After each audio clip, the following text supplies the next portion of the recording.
이사야 11장 9절 말씀을 생각해 보면서 오늘 평화라고 하는 제목의 말씀을 듣겠습니다. 평화가 무엇이며 어떻게 평화를 얻는지 생각을 정리해 볼 수 있는 시간이 되고, 또한 내 마음속에 평화가 있는지를 보면서 하나님 앞에 탄식하는 그러한 마음을 가지면 좋겠습니다. 말씀을 듣습니다. 늑대가 어린 양과 함께 어우러지고 표범이 어린 염소 새끼와 함께 누워있고 어린 소년이 송아지와 사자, 새끼, 살찐 소떼 이끌고 푸른 초장에 나아간 이 신비로운 목가적 풍경, 참으로 평온하고 고요한 새로운 삶이 있는 이 땅의 평화를 그려주고 있습니다. 목가적인 그러한 상황을 설명하는 가운데 우리에게 평화가 무엇인지를 일러주시려고 하시는 겁니다. 평화가 무엇인가? 아담 타락 이후에 역사상 실제로 이와 같은 평화의 세상은 없었습니다. 수많은 왕들이 평화를 약속하고 평화를 위하여 공언하지만 세상은 여전히 반목과 싸움과 전쟁으로 얼룩져 있습니다. 예루살렘 역시 마찬가지입니다. 가깝게는 다메섹과 사마리아가 침략하고 그로 인해서 약탈당하고 죽임을 당하고, 멀리는 아수르가 침략하고 또 공격하여서 약탈하고 포로로 다 잡아가고 있는 중입니다. 많은 사람들이 죽었습니다.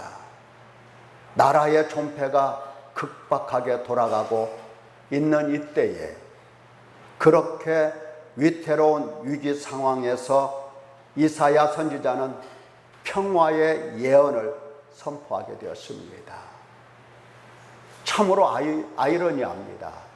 현재 닥치는 위기는 사람이 말로 형용할 수 없는 아주 무섭고 두려운 상황인데, 선지자의 입에서는 평화의 말씀이 선포되고 있는 겁니다. 많은 사람들이 선지자의 말을 정말로 믿고 정말로 기다리고 정말로 마음속에 새겨 들었을까? 아니면 날마다 위협하는 저 원수들의 위협 속에서 불안하고 염려하고 걱정하고, 그리고 마음속의 평화를 잃어버리고 산 것은 아닐까? 선지자의 예언의 말씀, 평화의 예언의 말씀이 헛되고 헛된 것일까? 상황을 보면 누가 선지자의 말씀을 믿을 수 있을 것인가? 이스라엘이 전쟁과 약탈과 포로됨과 살육당함은 사실은 우연히 일어난 것이 아닙니다. 우연히 일어난 게 아니에요.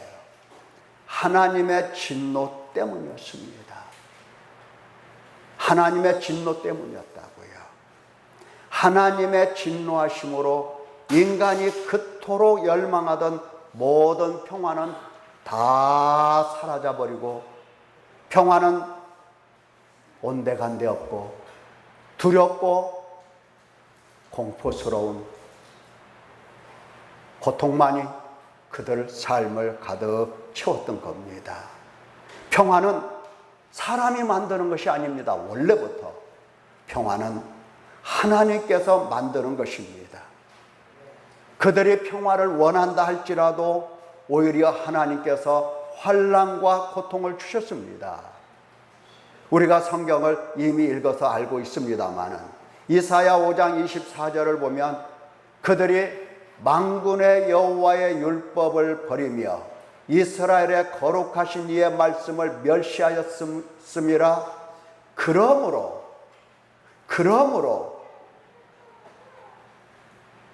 여호와께서 자기 백성에게 노를 발하시고 그들 위에 손을 들어 그들을 치신지라.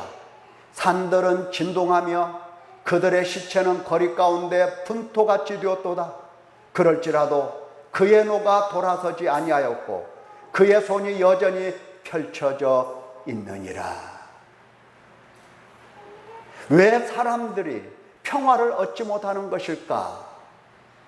그렇습니다. 하나님께서 명확하게 말씀하십니다.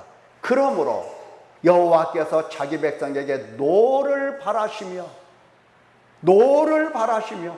그들 위에 손을 들어 그들을 치신 까닭에 산들은 진동하고 그들의 시체는 거리 가운데 분토같이 버려져 있고 그럴지라도 여호와의 노가 돌아서지 아니하였기 때문에 그들 마음속에 평화가 없는 것입니다. 하나님의 진노 때문에 평화가 있을 수가 없는 것입니다. 여러분, 하나님의 진노하시는데 어느 인간이 그 마음속에 평화가 있겠습니까? 하나님께서 잠잠히 침묵만 하셔도 그 침묵을 인간은 견딜 수 없을 만큼 고통으로 느끼는 법입니다. 하나님께서 얼굴을 돌리시고 바라보지 아니하실 때에 하나님 앞에 응답받기를 원하는 하나님 백성들은 고통으로 가득하게 되는 것입니다. 하나님께서 얼굴만 돌려도 그렇게 고통스러운 것인데 하나님께서 나를 대하여 원수로 여기시고 칼을 갈고 계실 때는 두려워 살 수가 없는 겁니다. 하나님의 진노 가운데 있는 나는 내 마음속에 평화가 있을 수 없는 것입니다. 아무리 평화를 마음속에 생각하고 나는 평안하다 아무리 한다 하더라도 여호와 하나님 그분은 나에 대하여 칼을 갈고 계실 때에 어느 인간이 그 앞에서 평화를 누릴 수가 있겠습니까? 아무도 평화를 얻을 수가 없는 것입니다. 사람이 왜 평화를 얻지 못하는 것일까? 왜 그럴까? 깊이 생각해 볼 필요가 있는 것입니다. 하나님의 진노가 과연 무엇 때문인가? 왜 하나님은 이처럼 진노하시는가? 어째서 진노하시는가? 하나님께서 원래 아브라함의 자손을 당신 백성으로 택하셨습니다. 모세의 글을 보면 내가 이스라엘 자손 중에 거하여 그들의 하나님이 되리니 그들은 내가 그들의 하나님 여호와로서 그들 중에 거하려고 그들을 애굽 땅에서 인도해낸 줄을 알리라. 나는 그들의 하나님 여호와니라. 하나님의 말씀입니다. 나는 그들의 하나님이다. 나는 그들 가운데 거하고 싶다. 나는 그들과 함께 있고 싶다. 내가 그들 가운데로 들어가서 그들과 함께 있으려고 그들을 애굽에서 데리고 나왔다. 그들은 내가 아브라함과 약속한 언약의 백성이다. 나의 택한 백성이다. 하나님께서 그들 가운데 거하시려고 그들을 거룩하게 온전하게 양육을 하십니다. 양육을 하셨다고요. 율법을 주시고 때로는 표적과 이적을 보여주시면서 하나님이 누구신지 일러주시고 그들에게 또한 성막과 제사를 가르쳐 주셨습니다. 그러나 율법을 받은 백성들, 하나님의 표적과 기사를 본 그들, 하나님으로부터 성막과 제사를 배워 익히 알고 있는 그들이 하나님을 영접하지 아니했습니다. 하나님 백성임에도 불구하고 하나님을 영접하지 않았습니다. 하나님의 택하신 사람들이면서도 하나님을 영접하지 아니했습니다. 양육하시는 하나님을 오히려 버렸습니다. 하나님의 책망이 바로 이것입니다. 하늘이여 들으라. 땅이여 귀를 기울이라. 여호와께서 말씀하시기를 내가 자식을 양육하였거늘 내가 자식을 양육하였거늘 내가 자식을 양육하였단다. 그러나 그들이 나를 거역하였도다. 소는 그 임자를 알고 나귀는 그 주인의 구유를 알건만은 이스라엘은 알지 못하고 나의 백성은 깨닫지 못하는도다 하셨도다. 슬프다. 범죄한 나라요 허물진 백성이요 행악의 종자요 행위가 부패한 자식이로다. 그들이 여호와를 버리며 이스라엘의 거룩하신 일을 만홀히 여겨 멀리하고 물러갔도다. 너희가 어찌하여 매를 더 맞으려고 패역을 거듭하느냐. 내 악이 너를 징계하겠고 내 반역이 너를 책망할 것이라. 그런즉 내 하나님 여호와를 버림과 내 속에 나를 경유함이 없는 것이 악이요 고통인 줄 알라. 주만군의 여호와의 말씀이니라. 그렇습니다. 여호와 하나님께서 공연히 무슨 그분의 성격에 문제가 있어서 그분의 성격에 어떤 결점이 있어서 그분이 쉽게 진노하시고 그분이 쉽게 분노하시고 그 분노한 대로 그 백성들을 치시는 하나님이라고 생각하면 아니 되는 겁니다. 오래 참으십니다. 끝까지 참으십니다. 기다리십니다. 그럴지라도 돌아오지 아니하고 그럴지라도 여호와 하나님을 버리고 여호와 하나님을 멀리하고 물러가는 그 백성들에 대하여 하나님은 진노하십니다. 이 하나님의 진노 속에서 인간은 평화가 깨집니다. 평화가 깨져요. 인간은 평화로울 수가 없어요. 위에 하나님께서 진노하시는데 땅에 사는 그분이 만드신 세상, 그분이 만드신 땅, 그분이 만드신 음식들, 여러 가지 양식들, 이러한 것들을 먹으면서 어떻게 평안이 있을 수가 있겠습니까? 있을 수가 없는 거예요. 평화는 하늘이 주는 것이고 하나님께서 주시는 것이고 하나님께서 만들어 주시는 겁니다. 그분이 우리 속에 있는 평화를 다 제거하실 때에 누가 우리 속에 평화를 누린다고 말할 수 있겠습니까? 하나님의 진노 아래 있으면서 평화를 구하는 것은 어처구니 없는 일입니다. 어처구니가 없어요. 어처구니. 여러분, 어처구니가 뭡니까? 뭐죠? 네. 맷돌을 두 사람이 앉아서 맷돌을 돌립니다. 그런데 맷돌에 뭐가 하나 딱 꽂혀 있어요. 말뚝이 하나 꽂혀 있어요. 그게 어처구니입니다. 맷돌을 돌리려고 하는데 어처구니가 없어요. 돌릴 수 있어요? 없어요? 예. 하나님의 진노 아래 있으면서 정말 하나님께서 칼을 갈고 계시는 중에 있는데도 복을 달라고 하고 평화를 주십사 하고 평화를 구하고 있어요. 어처구니 없는 일이에요. 어처구니 없는 일. 평화가 없는 인간 세상에 이제 하나님께서 친히 평화를 선포하시는 겁니다. 평화가 없어요.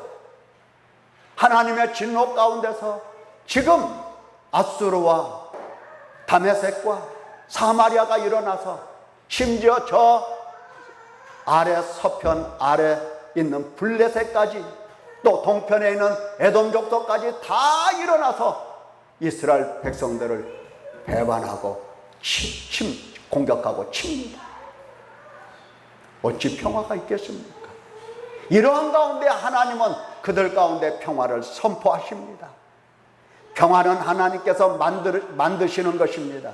오늘 우리가 그것을 새겨드려야 됩니다. 평화는 하나님께서 만드시는 것입니다. 다윗의 자손 예수 그리스도로 말미암아 이 땅에 평화를 주시려고 하십니다. 누구를 통해서? 다윗의 자손. 이사야 11장에 바로 그런 얘기입니다. 이새의 가지, 이새의 자손, 다윗의 자손, 다윗의 자손, 예수 그리스도를 예언하는 예언의 장이에요.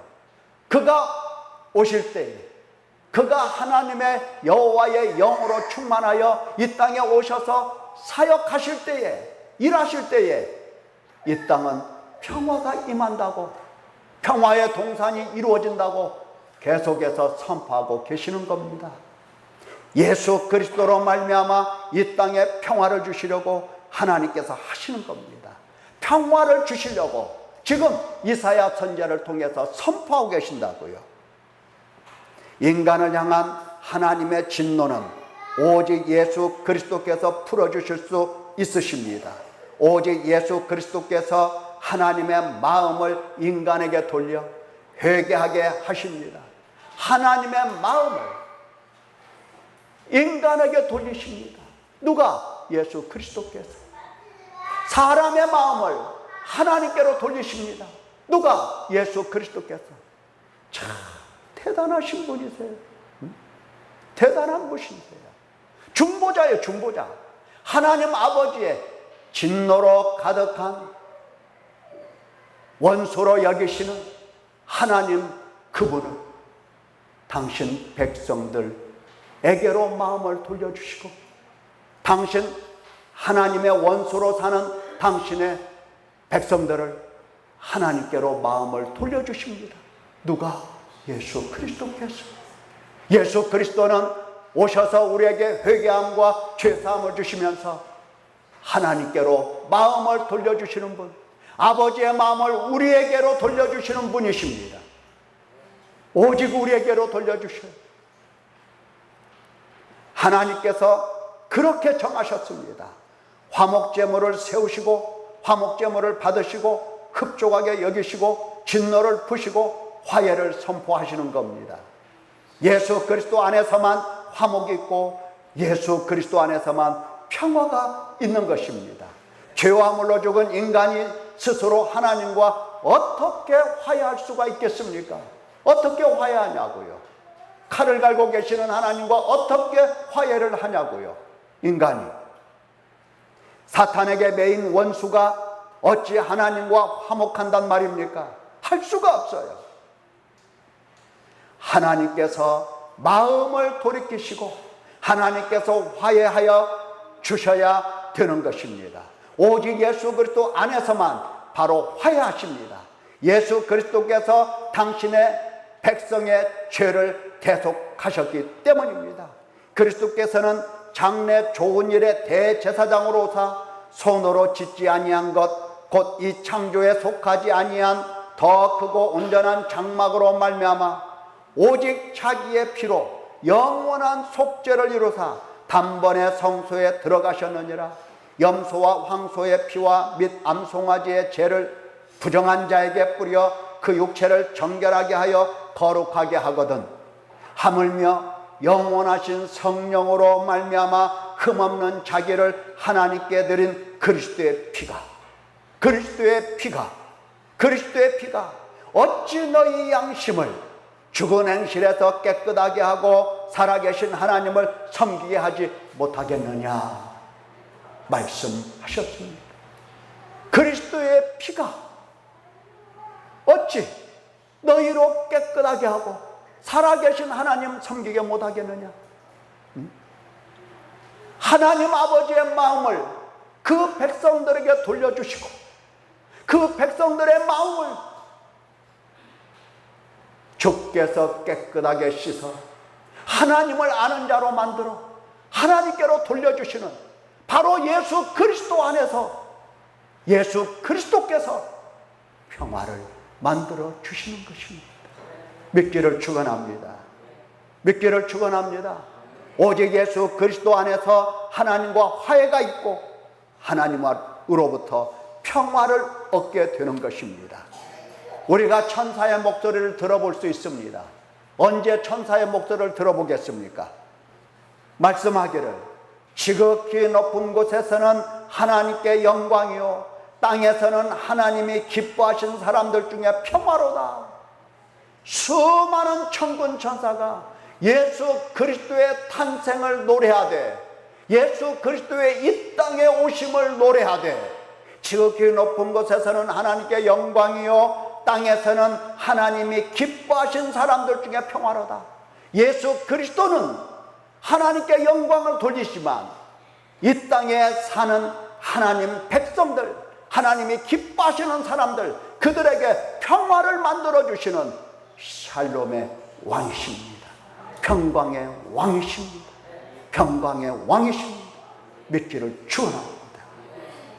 그러므로 평화는 물질적이 아니고 평화는 가시적인 것을 의미하지 않습니다. 많은 사람들이 착각을 해요. 예, 그저 아무 문제도 일어나지 않고 돈도 통장에 쏙쏙 잘 들어오고 속썩이는 인간 하나도 없고 평안하고 잘 먹고 먹는 대로 소화도 잘 되고 몸도 건강하고 누가 시비 붙는 사람도 없고 누가 돈 뜯으러 오르는 시누이도 없고 얼마나 마음이 평안해. 이것을 가리켜서 평화라고 생각하는 경우가 더러 있습니다마는 평화는 그게 아니에요. 이런 가시적인 것이 아니에요. 영적인 것입니다. 궁극적으로 예수 그리스도께서 재림하시고 하나님 나라가 완성될 때에 평화는 온전한 평화로서 우리 각 사람에게, 하나님 백성들에게 무상으로 주어지는 평화입니다. 그때 완전한 평화가 주어져요. 그때에. 하지만 그뿐만 아니라 아직 하나님 나라가 완성되지 아니했을지라도 하나님께서 기뻐하신 하나님 백성들이라면 이 땅에 사는 동안 역시 평화를 얻는 것입니다. 예수 그리스도께서 이 땅에 오셨을 때에 얼마나 사람들이 잘 먹고 잘 살았습니까? 아닙니다. 먹을 것도 없고 가난하고 정말 수많은 고통 속에서 있는 그들입니다. 얼마나 고통스러운지 몰라요. 사는 것 자체가. 그러나 그들 가운데 평화를 주시는 예수 그리스도라고 말씀을 하십니다. 그러므로 예수 그리스도가 우리가 생각하는 평화를 그분이 주신다고 생각을 한다면 적어도 예수님께서 오셔서 우리에게 매달 한 500만 원 이상씩 통장에 넣어 주셔야 됩니다. 왜냐하면 우리는 돈 때문에 고통당하잖아요. 돈 때문에 괴롭잖아요. 돈 때문에. 돈만 있어봐 그래도. 그렇죠? 돈만 있어. 늘 그렇게 생각하잖아요. 그러니까 우리가 생각하는 이 육적이고 가시적인 평화를 생각한다면 예수님은 영락없이 무슨 은행, 대은행 주주라든가 창고 이런 사람 줘야 되는 겁니다. 그래서 그냥 각 사람에게 예수님을 믿습니다라고 하는 사람에게 매월 500만 원씩 탁탁탁탁 넣어주고 말이죠. 애들 이름으로도 넣어주고 말이죠. 이러셔야 됩니다. 또 예수님께서 병이란 병은 다 고쳐주, 아픈 데가 하나도 없어야 돼요. 늙어서 이 세상 떠나갈 때까지, 아니 세상 떠나가지도 말해야 돼요. 떠나갈 때까지 눈도 흐려지지 않고 기운도 쇠하지 않고 그냥 팔팔팔팔 그렇게 살아야 됩니다. 짚고 다니는 지팡이도 막 다 돼버려야 돼요. 목발도 다 돼버려야 돼요. 막 뛰어다녀야 돼요. 막 무릎 관절 아픈 사람 하나도 없어야 돼요. 그러나 그런 평화가 아닙니다. 영적입니다. 영적입니다. 예수 그리스도께서 만들어주시는 이 평화입니다. 이사야 선지자가 선포한 말씀이 바로 이것입니다. 이사야 11장 9절 내 거룩한 산 모든 곳에서 해됨도 없고 상함도 없을 것이니 이는 물이 바다를 덮음같이 여호와를 아는 지식이 세상에 충만할 것입니다. 다윗의 자손 예수 그리스도께서 오셔서 이 세상에 여호와를 아는 지식으로 충만하게 채워주신다는 얘기입니다. 여호와를 아는 지식이 충만할 때에 그 사람 속에 해함도 없고 상함도 없는 평화의 동산이 이루어진다는 얘기입니다. 실제적으로 육체적으로 어려운 일이 일어나지 않는다는 얘기 아닙니다. 수많은 어려운 일이 일어나고 환난도 있고 핍박도 있고 고통도 있지만은 그러나 여호와를 아는 지식 때문에 마음은 강 같은 평화가 흘러나게 된다는 얘기입니다. 그분이 우리 속에 평화를 넣어주신다는 겁니다. 순전히 영적인 평화입니다. 해됨도 없고 상함도 없는 그야말로 평화의 나라, 곧 내 거룩한 산은 물이 바다를 덮음같이 여호와를 아는 지식이 세상에 충만할 때에 비로소 임하는 것입니다. 평화는 영적인 것입니다. 예수 그리스도께서 당신 백성들을 위한 대제사장적 기도에서 이 세상에 오셔서 당신이 무슨 일을 하셨는지 아버지께 말씀을 들으셨습니다. 요한복음 17장 25절, 의로우신 아버지여, 세상이 아버지를 알지 못하여도 나는 아버지를 알았었고 그들도 아버지께서 나를 보내신 줄 알았삼나이다. 내가 아버지의 이름을 그들에게 알게 하였고 또 알게 하리니 이는 나를 사랑하신 사랑이 그들 안에 있고 나도 그들 안에 있게 하려 함이니이다.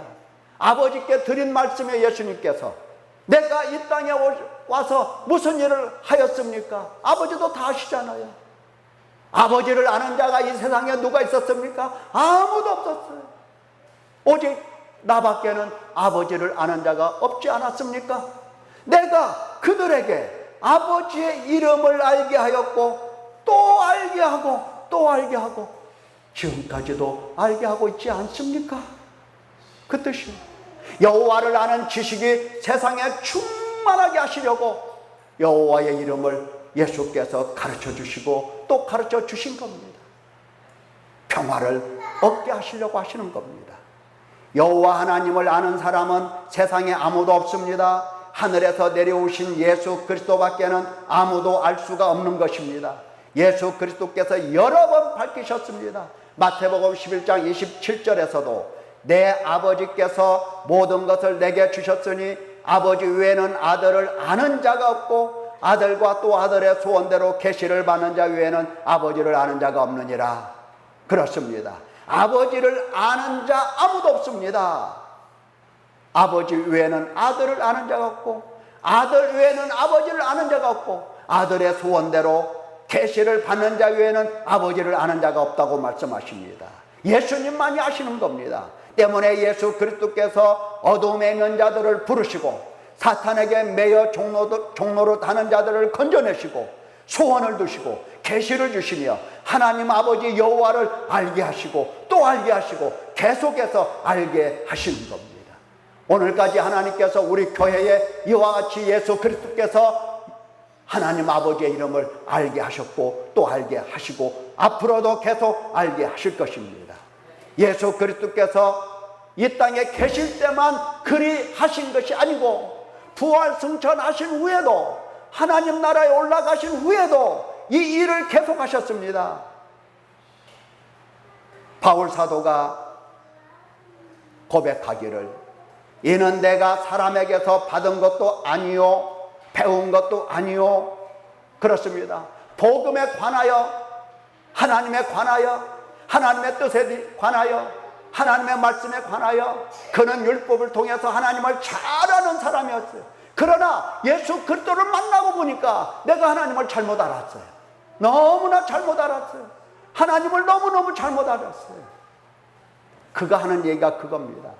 내가 사람에게서 받은 것도 아니다. 사람에게서 배운 것도 아니다. 오직 예수 그리스도의 계시로 말미암아 내가 이처럼 배우고 내가 이처럼 알게 되었다. 고백을 하는 겁니다. 부활하신 그리고 승천하신 후에 예수 그리스도예요. 예수 그리스도께서 성령을 보내주시고 또한 사도들을 세우시고 교회를 세우시고 교회를 통해서 지금까지도 계속해서 여호와 하나님을 알게 하셨습니다. 또 알게 하십니다.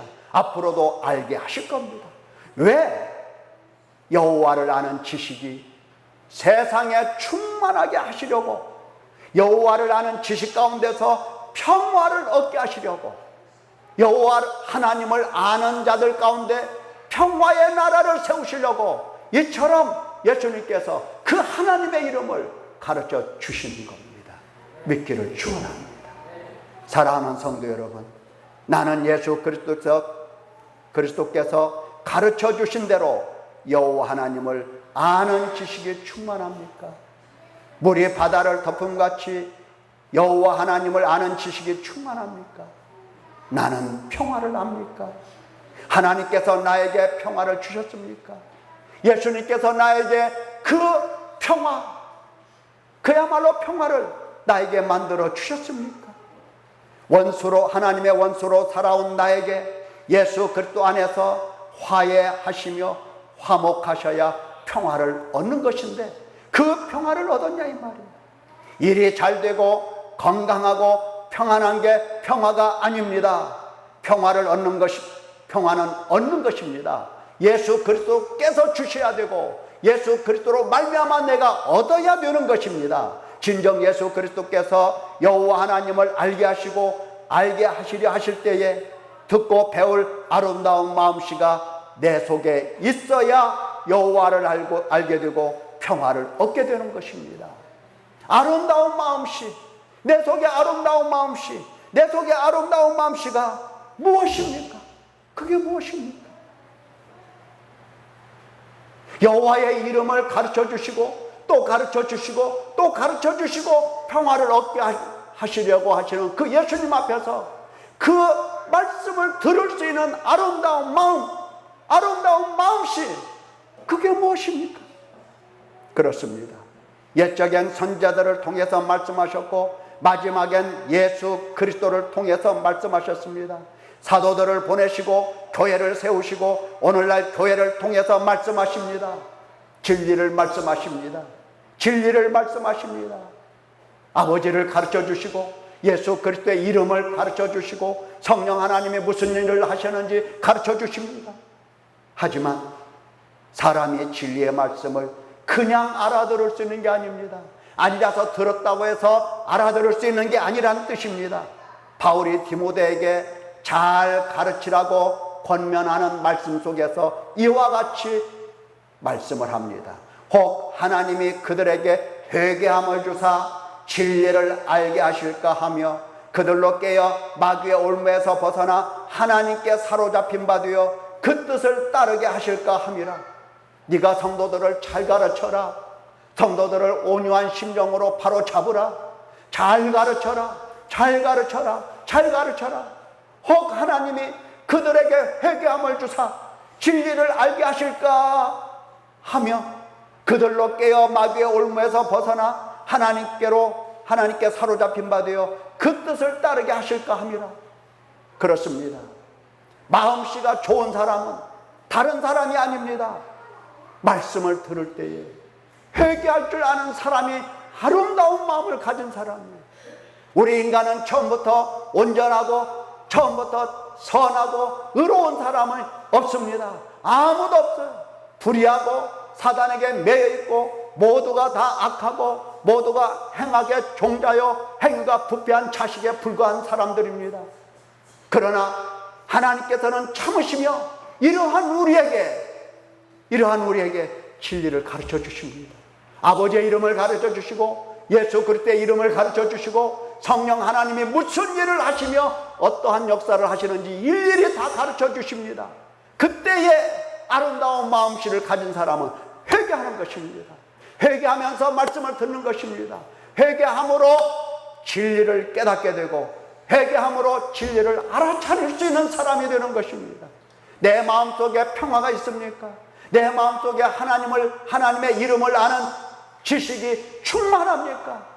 이것이 되어 있지 않는 까닭은, 내 마음속에 평화가 이루어지지 않은 까닭은 바로 회개함이 없고 회개함을 통해서 진리를 깨닫는 것인데 이게 아직 미비해서 그런 것입니다. 사랑하는 성도 여러분, 언제나 내 죄악을 찾으면서 남 상관할 것 없어요. 내 죄악을 찾으면서 통회하고 탄식하고 진리가 뚫린 귀로 들어와서 깨달아지는 아름다운 성도, 아름다운 마음씨가 있는 아름다운 성도가 되시기를 예수님의 이름으로 축원합니다. 기도하겠습니다.